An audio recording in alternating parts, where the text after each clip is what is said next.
viennent à Klaus Schwab, le fondateur et directeur du Forum économique mondial, dont la prochaine réunion prévue pour l'été prochain est déjà intitulée « Le temps de la grande remise à zéro ». Dans son ouvrage d'ailleurs, Klaus Schwab, Covid-19, The Great Reset, il écrit, je le cite, le remplacement, et en parlant de cette remise à zéro, c'est le remplacement des idées, des institutions, des processus et des règles actuelles. Il estime que cette remise à zéro passera par la nécessité d'avoir des gouvernements plus forts et plus efficaces. À quoi pense-t-il?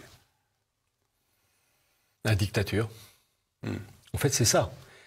La dictature, en fait, ce qu'on met en place, vous avez une formule, vous savez, il faut toujours s'intéresser aux personnes qui ont une intelligence fine et qui ont reçu une éducation classique. Après, ces personnes appliquent plus ou moins bien leur éducation, et je pense en particulier à une pourriture sur deux pattes qui s'appelait Charles-Maurice de Talleyrand, évêque apostat. Une merde dans un bas de soie, oui, disait l'empereur. Qui disait Napoléon Ier. Et Talleyrand avait répondu, il est dommage qu'un homme aussi grand puisse tomber aussi bas. Bon. Mais il faut toujours s'intéresser aux personnes qui sont fines, c'est-à-dire qui ne sont pas passées par les milieux universitaires de Sciences Po et qui font que ces personnes-là vraiment apportent des informations. Bon, pourquoi je parle de Charles-Maurice de Talleyrand? Parce que lui, il avait parfaitement compris, et j'en parle dans un de mes livres, Archimondialisme, la bascule de 1789, le changement des référents religieux et philosophiques avec les conséquences politiques et financières. Et j'en parle parce qu'il avait une expression pour ça. Agiter le peuple avant de s'en servir. Le principe de l'origine avant l'heure. Bon. La Covid-19, c'est l'orangina. C'est-à-dire qu'on crée un désordre complet. Les économies sont littéralement chancelantes et vraiment. Et tout cela pour passer à une vitesse supérieure qui va justifier la mise en place de mesures liberticides qui n'auraient pas pu être instaurées s'il n'y avait pas eu cette bascule, en tout cas ce choc. Et donc, Klaus Schwab, en gros, il nous annonce, en bon oligarque technocrate de base, qu'on va nous serrer le kiki, mais surtout, on va retenir, c'est ça qui est frappant chez ces gens-là, ils ont une vision utilitaire de l'être humain, c'est-à-dire ne seront gardés que les gens utiles au bon fonctionnement de la machine planétaire, et ils seront prêts à s'en débarrasser. Parler d'une humanité réduite. Oui. Alors vous savez, on parle toujours, parfois du Georgia Guidestone aux États-Unis, ces blocs de pierre, granit qui ont été installés au début des années 80 aux États-Unis, donc. Par qui? Alors, écoutez, si vous connaissez le nom, ça m'intéresserait, parce qu'on ne connaît pas. On connaît ceux qui ont mis ça en place, mais les promoteurs en arrière-fond, ça on ne sait pas. Et d'ailleurs, c'est très intéressant parce qu'ils indiquent qu'il faut mettre en place une humanité unie, avec une sexualité de reproduction, l'eugénisme et le transhumanisme, les mots ne sont pas cités, mais l'idée est là. Et donc, une humanité de 500 millions de personnes. Alors, c'est en quoi, vous savez, il faut rentrer dans leur mentalité à eux.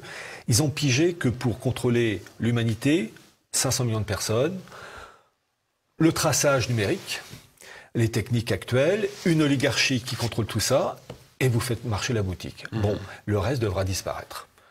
Maladie, faim, une humanité guerre. Réduite, surveillée, tyrannisée, asservie pour la bonne marche économique du monde. Et surtout, il y a une chose, alors ça c'est peut-être le plus dur à expliquer, dans leur esprit à eux, de ces élites messianiques, avec un arrière-fond satanique, c'est que le fait de laisser mourir des gens, c'est une offrande, une odeur agréable à l'Éternel. Et la rédemption par le péché. C'est la rédemption par le péché. Ça, j'en parle dans l'Atlas du mondialisme. C'est-à-dire que c'est ça aussi que je me répète, mais tous ces intellos qu'on voit à la télévision, qui nous enquiquinent avec des explications à la mormole 2, où on n'apprend rien, n'ont pas compris que les effets, les éléments matériels que l'on voit reposent sur une spiritualité qui est satanique, moi j'appelle ça satanique, d'offrande d'humanité qui doit disparaître. Et c'est le principe d'une odeur agréable à l'Éternel. Vous savez, les guerres de la Première et Seconde Guerre mondiale ont rendu service à certaines élites. Le génocide arménien de 1915 a rendu service, car lorsque vous connaissez l'arrière-fond, vous savez qu'il faut, chez ces gens-là, détruire pour désinfecter et faire disparaître un courant d'idées au profit d'un autre courant d'idées. Un courant d'idées qui met à bas les idées issues de la révélation. Quelles seront, Pierre Hilard, ça sera ma dernière question, la réaction des populations face à ce projet? Est-ce que ça se passera dans le calme ou est-ce que ça se passera dans la douleur? Alors, actuellement, on assiste à ce qu'on appelle une démolition contrôlée. Mais on est sur Terre. Et le mal, s'il est tout puissant actuellement, n'a pas tout en main. Et mon espoir, et ça j'y crois, c'est qu'à un moment donné, ça va leur échapper des mains. Et donc, ça sera aux populations de se révolter, ce que j'appelle l'instinct de survie. C'est-à-dire que il faudra, et c'est le plus dur, que les gens comprennent qu'on a en face de nous les ennemis du genre humain. Ils veulent notre peau, ils veulent nous asservir, nous laisser crever. Vous savez, les personnes âgées, ce sont des personnes inutiles pour ces gens-là. D'ailleurs, vous avez un professeur, Laurent Alexandre, ou Alexandre Laurent, je ne sais plus dans quel ordre. Laurent Alexandre, qui a parlé d'espérance résiduelle, d'espérance de vie résiduelle.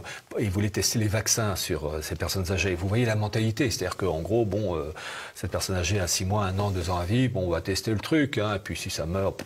Vous voyez la mentalité. Le problème, c'est qu'il n'y en a pas un comme lui. Il y en a... Bill Gates, on est malheureusement un des représentants. Donc, j'espère que dans le système qui va s'écrouler en particulier parce que